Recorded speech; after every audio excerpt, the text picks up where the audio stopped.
All right. Hello, everybody. Welcome to a new set of recordings. This one is for the Susan Wolf reading from her book Meaning in Life and Why It Matters. By far, for those of you doing VCE philosophy, by far our most recent reading. This one was only published in 2010.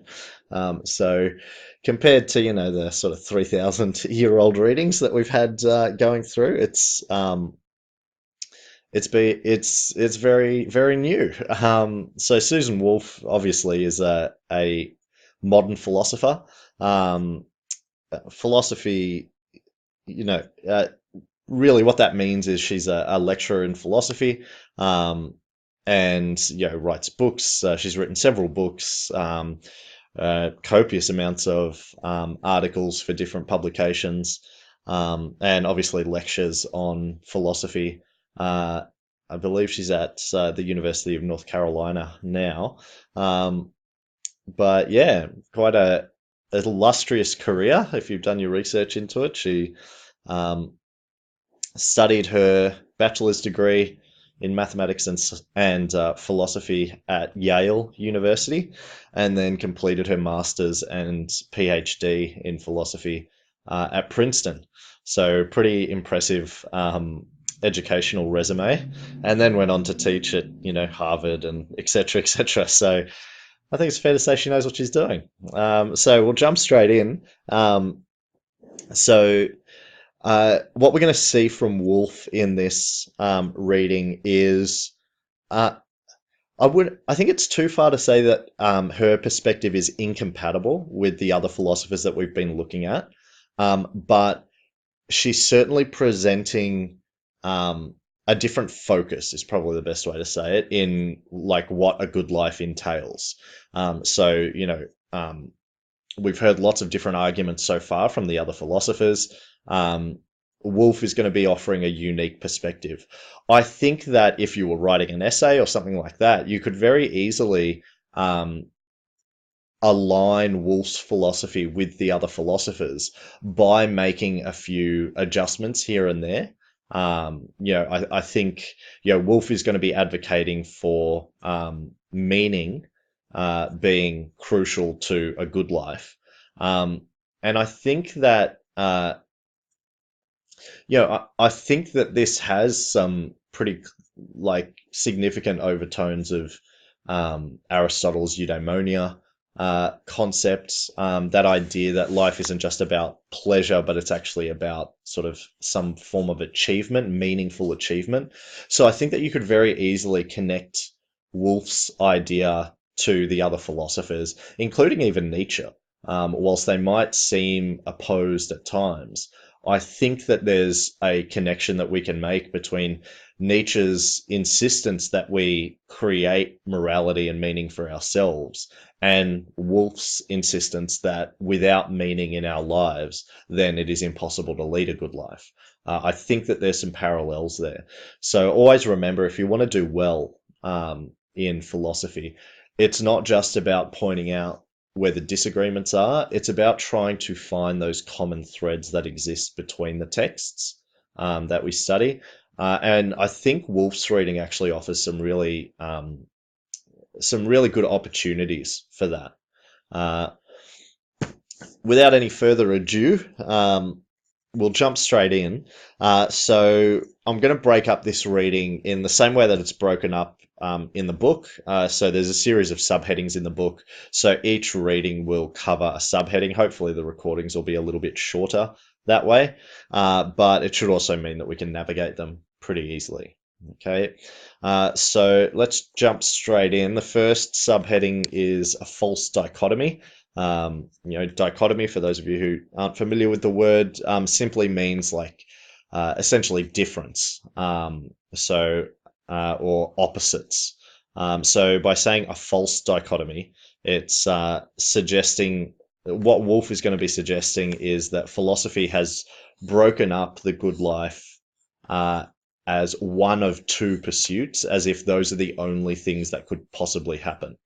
Okay, those are the only options we have. Um, and that these are necessarily opposed to each other. You can't have one with the other. Wolf is going to be challenging that and explaining why she thinks they can actually be combined. They're not opposites. They're not different from each other. Um, so let's jump in. Pens and highlighters at the ready. And here we go. So, a false dichotomy. Philosophical models of human psychology, or more specifically of human motivation, tend to fall into one of two categories. Perhaps the oldest and most popular model conceives of human beings as egoists, moved and guided exclusively by what they take to be their own self-interests. So just to pause for a moment, Wolf has introduced this idea of human motivation. This is an important concept. If we think of what motivation is, it's what moves us. When we are motivated to do something, then we get up and do it. Okay. So Wolf is saying that traditionally, that idea of, well, what actually gets us up, what gets us moving, traditionally it's been discussed as one of two things. So the first one, egoism, which is that humans always act within their self-interest, or maybe toward their self-interest is the better way to put it. However, there have long been defenders of a dualistic model of motivation as well, according to which people are capable of being moved not only by self-interest, but also by something higher. Um, so, you know, Wolf is showing the ambiguity of that word higher. Like, what does this mean by putting it in inverted commas? So let's continue on. Kant, for example, famously thought that in addition to being subject to inclinations, people are capable of being moved and directed by reason alone.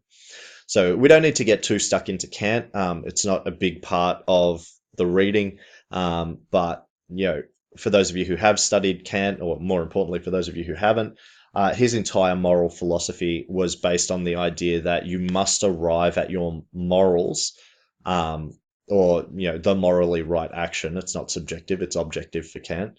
You must arrive at that from a rational standpoint. So it needs to be from a sense of duty towards what is good, not for any other reason. Okay, and so this is what she's talking about here. This is the higher meaning that some have argued for, that our reasoning allows us to not simply be slaves to our inclinations or our desires, might be another way to put it. A very Aristotelian idea. Okay, remember Aristotle argued that the function of humanity was rational thought. So very similar idea. Closely linked to these two descriptive models of human motivation are perspective or normative models of practical reason. The descriptive thesis of psychological egoism, which holds that people exclusively seek their own good, is closely connected to and frequently confused with the normative thesis of rational egoism, which holds that people are only rational insofar as they seek to maximize their welfare. So what Wolf is saying here is, egoism can quite often sort of cop a bad rap. In the text that we've studied so far, someone like Callicles is quite rightly identified as being an egoist, but the egoistic tradition in philosophy is not always as extreme and, decadent is probably the word to use, as what we see in Callicles, this idea of just pursuing pleasures in this, haphazard and rampant way where we don't really concern ourselves for whether they're good for us or not. We just pursue pleasures. Egoistic philosophers have very, very rarely actually argued that. What we more often get is something like rational egoism, which is the idea that we can use our rational mind to pursue what is in our best interest. So it is still egotistical. Okay, I'm still acting out of a somewhat selfish desire to pursue my own good. But whereas Callicles would say, oh, if eating junk food is enjoyable, eat junk food. And the best possible life would be a life where you never stop eating junk food. A rational egoist would say, well, whilst I enjoy eating junk food, I also understand that it's not actually good for my body, and I will feel worse for having eaten it, at least a lot of it. So, whilst healthy food might not be as tasty, it is still better.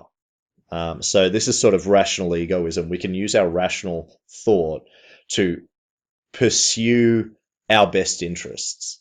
Okay. Um, uh, Corresponding to the dual conception of human motivation, we find a dual conception of practical reason as well.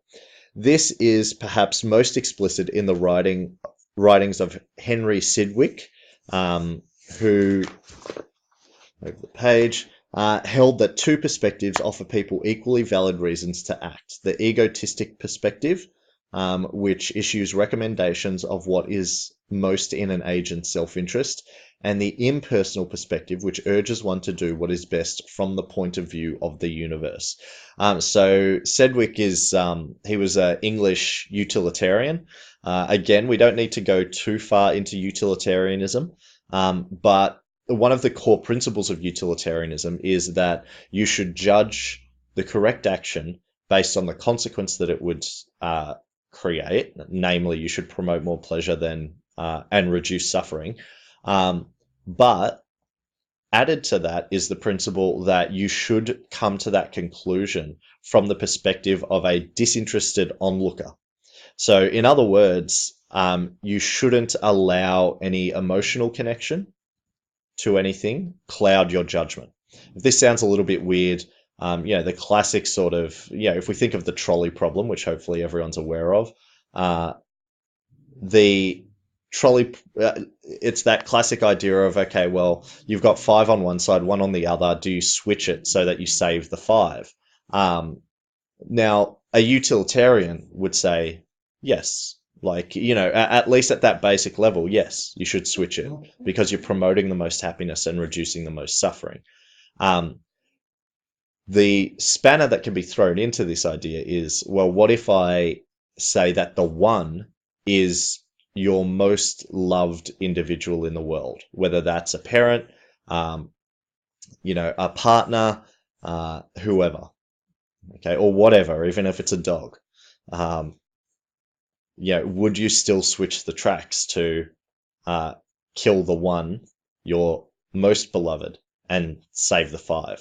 Well, this now gets more difficult, and this is why utilitarianism focuses on the idea that we must sort of detach our own self from the decision making. Imagine that you had no idea who these people were. Now make the decision. Well, it seems much clearer that I should switch the track. The fact that that person is connected to you does not make their life more valuable. So this is what Sidgwick is putting forward, and what Wolf is borrowing on, is this idea that there seems to be two perspectives that people use, both of them equally valid reasons for action. Either we act in an egotistical way, which is acting out of our own self-interest, what we want, and then there is the impersonal perspective, which, as the reading says, which urges one to do what is best from the point of view of the universe. So this is the idea that if we removed ourself, then it would be what is, for lack of a better term, naturally right. That's what we would pursue. Okay. In ordinary discourse as well as philosophy, we seem to have one of these two models in the backs of our minds when we offer justification for our actions or our policies. More often, when asked to explain or justify our choice, we offer reasons that seem to fall under the category of self-interest. When we are trying to persuade someone else to do something, we may appeal to self-interest, in this case to the other person's self-interest even more. Still, there are some occasions when invoking self-interest would simply be unconvincing, and others when such appeals would be unseemly, or at least beside the point. In these cases, we are likely to speak the language of duty, justice, compassion, or simply morality demands that we act in such and such a way, whether it contributes to our own good or not. So Wolf is asking us here to reflect on um, our own moral decision-making process and have a look at what drives that decision-making process.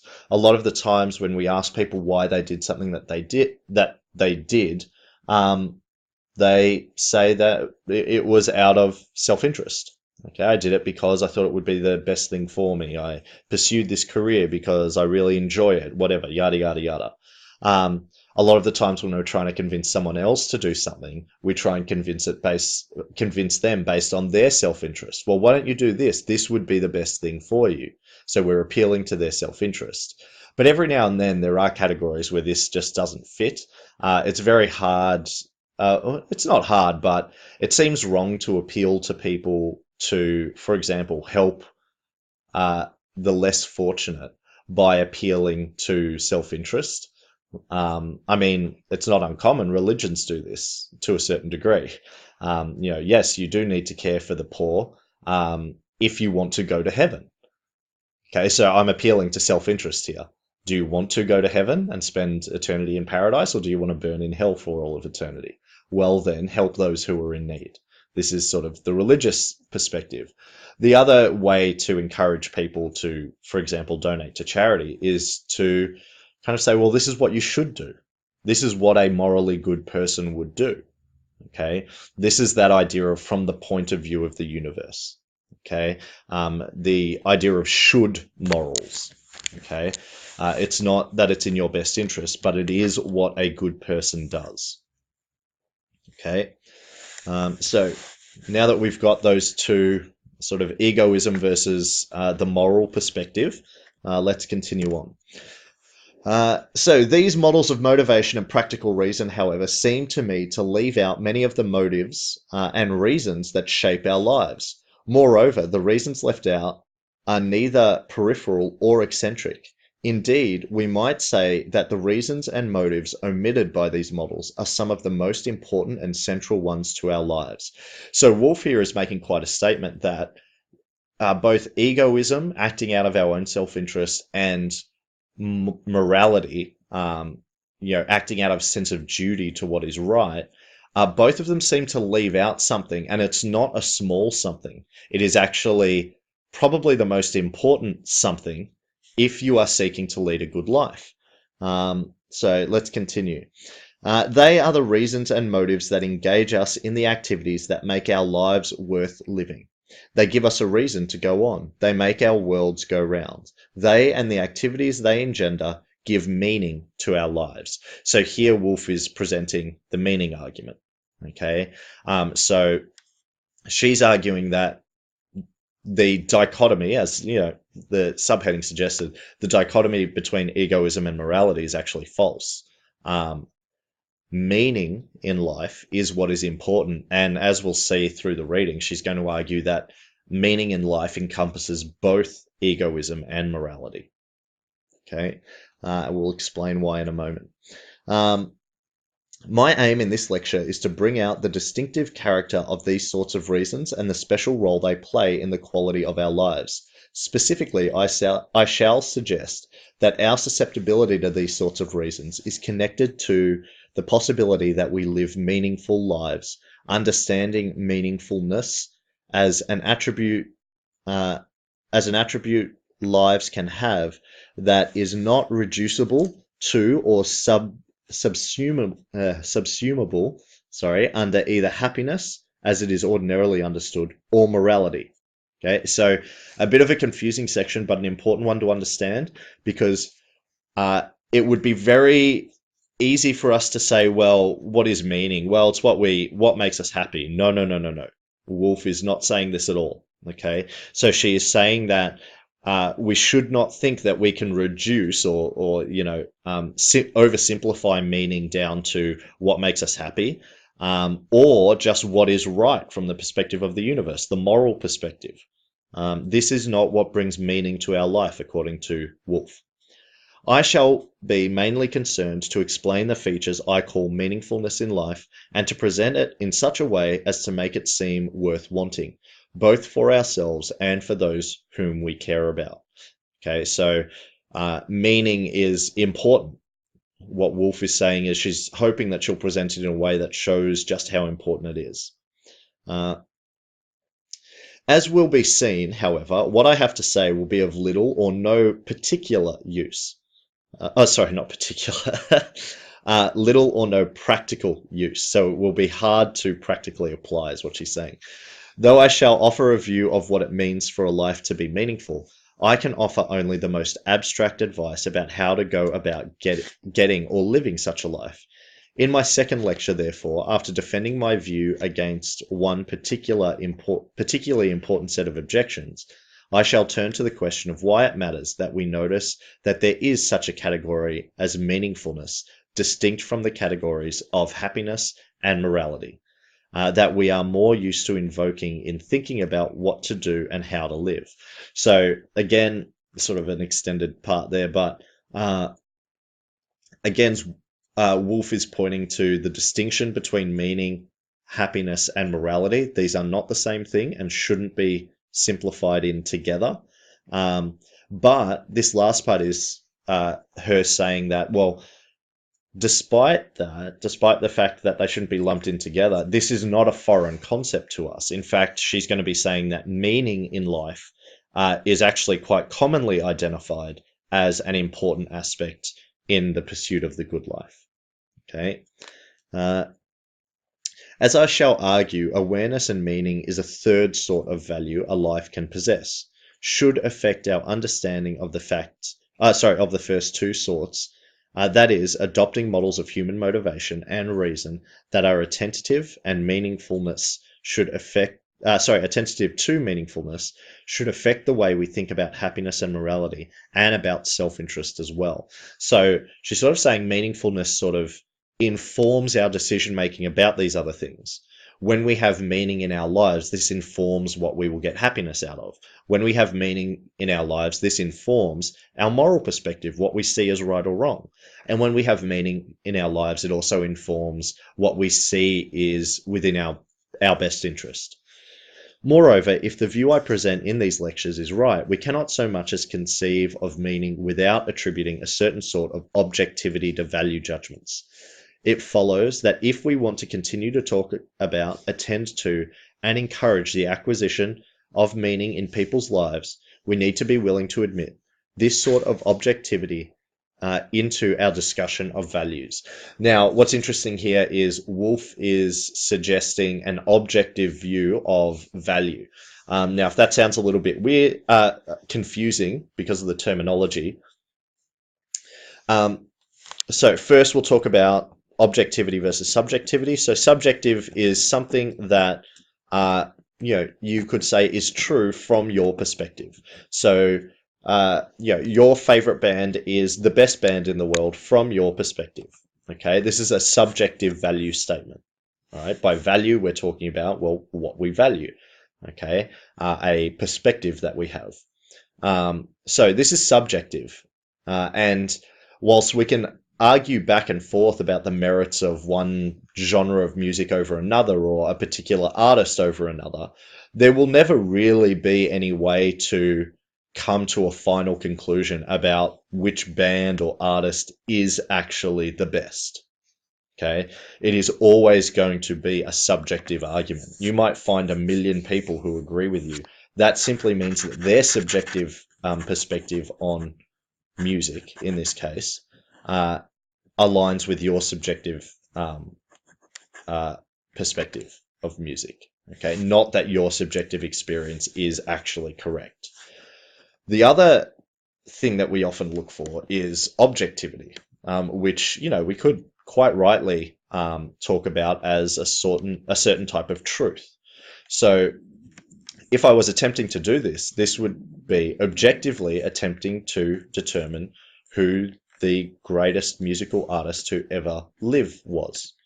Now you can imagine how hard this would be to do, because what do you do? Do you measure it by musicality? Do you measure it by record sales? Do you measure it by influence on their genre? Do you measure it by, you know, um, the number of recordings that they've made, the number of number one hits? Like, how do you determine this? And this is exactly the point. It's impossible to do, which is why music statements, value statements about music, like this is the best band, is always a subjective statement. Now, a lot of people argue that any value statement is always subjective. So all that you're really saying is what you value personally, not what is valuable in and of itself. Okay. What Wolf is saying is if we're going to be talking about meaning in life as a universal concept of an important element for a good life, then what we really need to do is we need to identify the fact that there must be something or things in life that are universally valuable. In other words, that are objectively valuable. It is not based on your subjective point of view. Okay. Objectively, they are right, for lack of a better word, or they are attractive, or they are things that we want. Okay. So this is the point that Wolf is making. And it's quite a big one um, to try and argue. So we'll see how she goes with it, and we'll see what she lands on. Which, of course, what is the one thing that everyone values all of the time? Love. All you need is love. Ah, all right. Excuse me. So we'll continue the reading now, but let me begin with some examples of the sorts of reasons and motives I have in mind. Reasons and motives that are not best understood in terms of their contributions to either our happiness or our sense of what impersonal reason or morality demands. So basically, Wolf is saying, let's try and imagine something that we would see as being good or we would want to pursue that exists outside of what is actually good for us, the egotistical perspective, and what is good from the perspective of the universe, so the sort of moral perspective. The most obvious examples of what I have in mind occur when we act out of love for individuals about whom we deeply and especially care. When I visit my brother in the hospital, or help my friend move, or stay up all night sewing my daughter a Halloween costume, I act neither for egotistic reasons nor for moral ones. So Wolf is saying when she does these things, she's not doing it out of self-interest. Like she doesn't want, like it's not, she doesn't see it as bettering herself in any way, and she's not necessarily gaining a sense of pleasure out of it. It's not self-interest. But nor is it like endorsed by the universe. Okay, nor is it the moral like fabric um, of everything. It seems to exist outside of both of these. I do not believe that it is better for me that I spend a depressing hour in a drab, cramped room seeing my brother irritable and in pain, that I risk back injury trying to get my friend's sofa safely down 2 flights of stairs, or that I forego hours of much wanted sleep to make sure that the wings will stand out at a good angle for the butterfly costume my daughter wants to wear in the next day's parade. But neither do I believe myself duty bound to perform these acts, or fool myself into thinking that by doing them I do what will be best for the world. I act neither out of self-interest nor out of duty, or any other sort of impersonal or impartial reason. Rather, I act out of love. Okay, so here Wolf is sort of really pointing to this like a third thing that she thinks motivates us. Okay, uh, there are lots of things that we do that are not within our self-interest and that are not what the universe sort of demands, what duty demands we should do. They're things that we do out of love uh, for the people or the things that we care about. Um, this is quite often represented. If anyone, what would you do for the person that you love? A parent, what would you do for your child? Anything, anything. And could you love your child no matter what? Well, yes. Like I'll never stop loving my two daughters, no matter what. I might not like them at times, but I'll never stop loving them. Okay, and so this is the thing. Even when uh, our loved ones, whether they are people or things, cause us suffering, we still maintain our love for them. And this goes against our self-interest, obviously, but it also seems to go against like the moral duty idea. Like, why would you continue to expose yourself to something that harms you and doesn't benefit you in any way? It baffles reason. And so love is probably the best way that we could describe why we do this. Uh, as the egotist and dualist models of practical reason leave out what we might call these reasons of love, so they seem to me also to leave out many of the reasons that move us to pursue non-personal interests about which we are especially passionate. Writing philosophy, practicing the cello, keeping one's garden free of weeds, may demand more of one's time and attention than would be optimal from the point of view of one's own well-being. Yet in these cases, even more than in cases involving beloved human beings, it is obvious that no impersonal perspective requires us to act.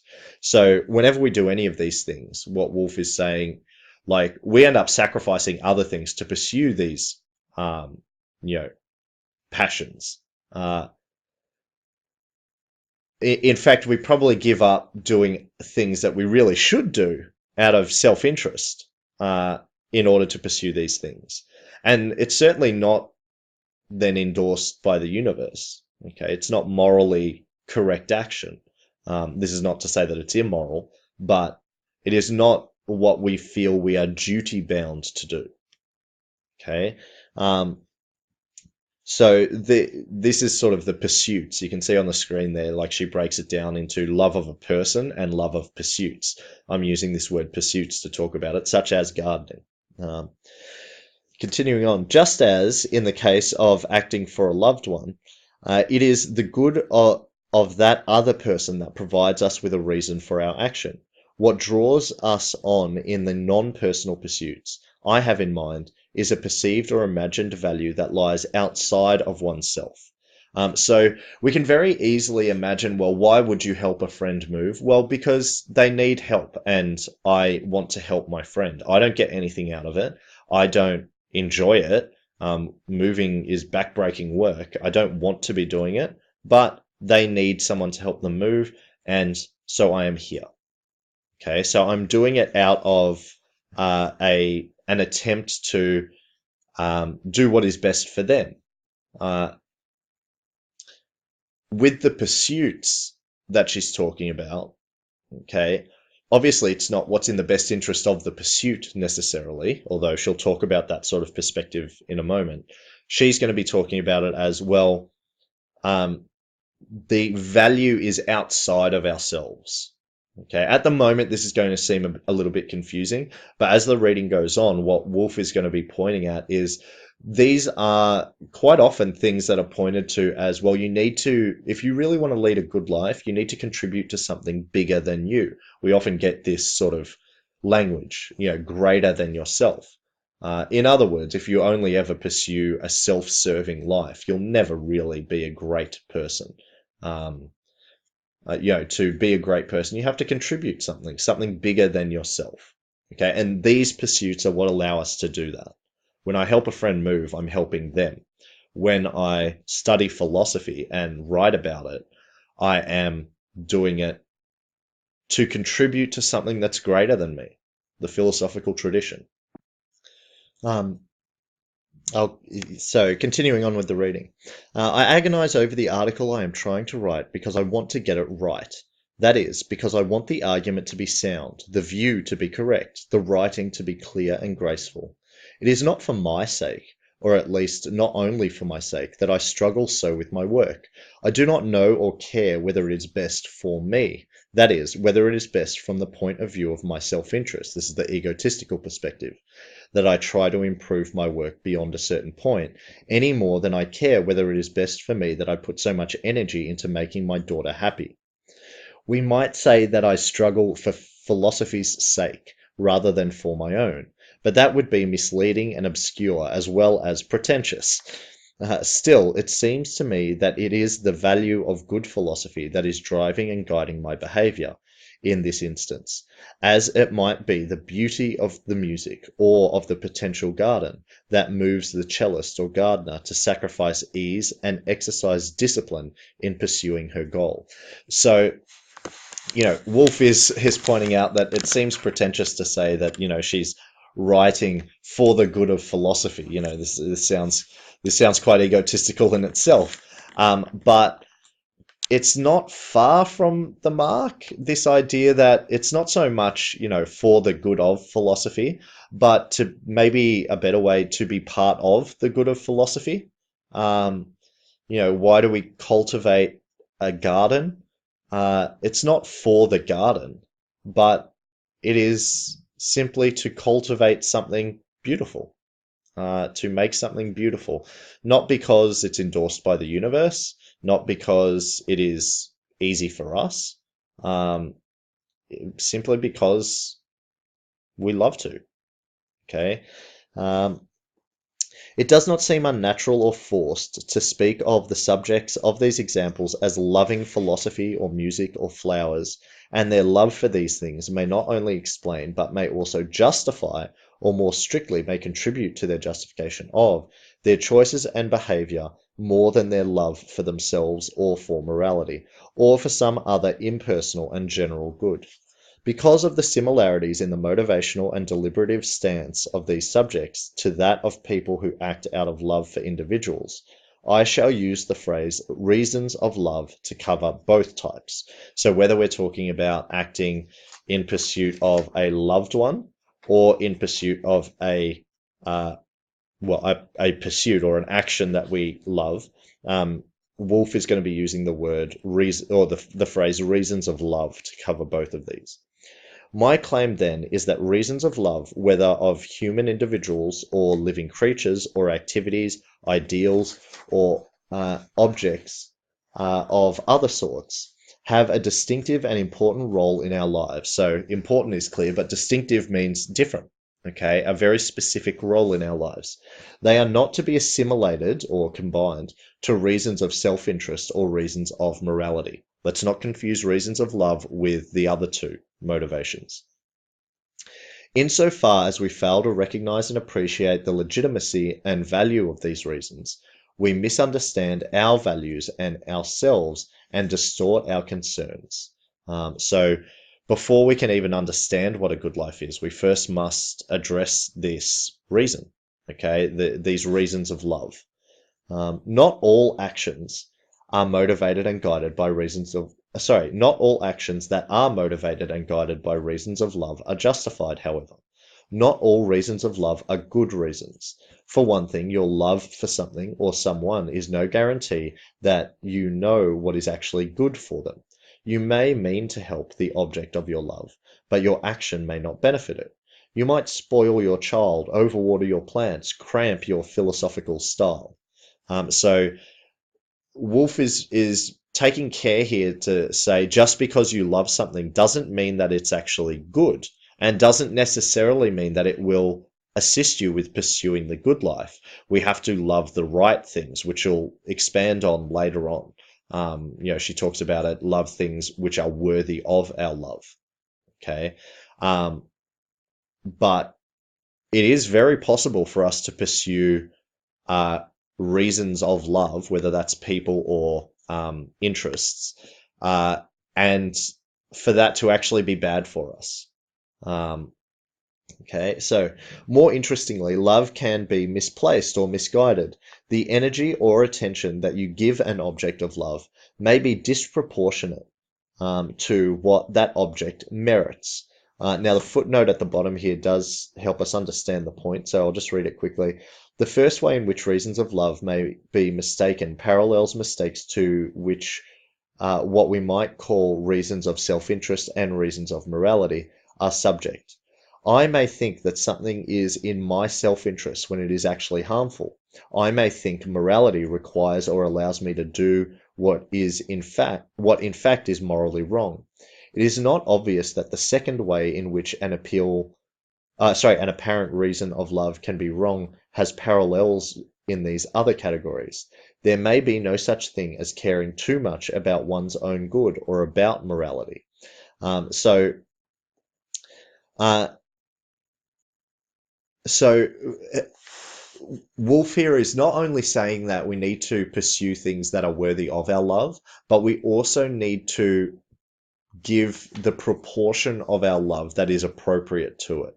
So you might say, well, it is worthy for a parent to love their child. Absolutely, 100% agree. But we're all familiar with parents who spoil their children. In this way, the proportion of the love that they've given, despite the fact that it is a worthy cause, a parent loving a child is worthy, the proportion of the love they have given is incorrect. So we need to be very careful with these reasons of love. It's not a simple, if it's a reason of love, then it is always good. No. Okay. It is more precise than that. A wonderful woman might give up her career, her home, her friendships to follow and serve a man the rest of us see does not deserve her. An impressionable teenager might sign over his trust funds to a cult with which he has become enamored, thereby losing both his financial security and the opportunity to benefit worthier and needier groups. So here we're loving unworthy causes and we're also disproportionately loving those causes. Okay. What I wish to defend then is the justifiability and importance of a subset of those actions and decisions that are guided by reasons of love. Roughly, I want to defend the claim that acting in a way that positively engages with a worthy object of love can be perfectly justified, even if it does not maximally promote either the agent's welfare, the person doing it, or the good of the world, impartially assessed. Okay, so this is important because Wolf is really trying to clarify her point here. She's going to be defending reasons of love which are worthy of our love and which we positively engage in. Okay, so these are two parts. It's worthy of our love. So it is something that, you know, uh, is worthy, for lack of a better word. Um, and also, it is something that we positively engage in. It is something that we actually do. It's not something we observe from the sidelines. It's something that we are involved in. Okay.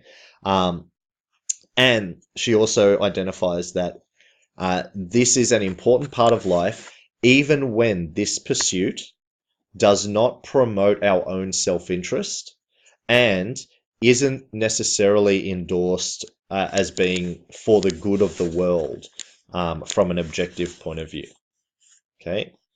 Actions and decisions based on the good of the beloved are part and parcel of love and its expression quite generally.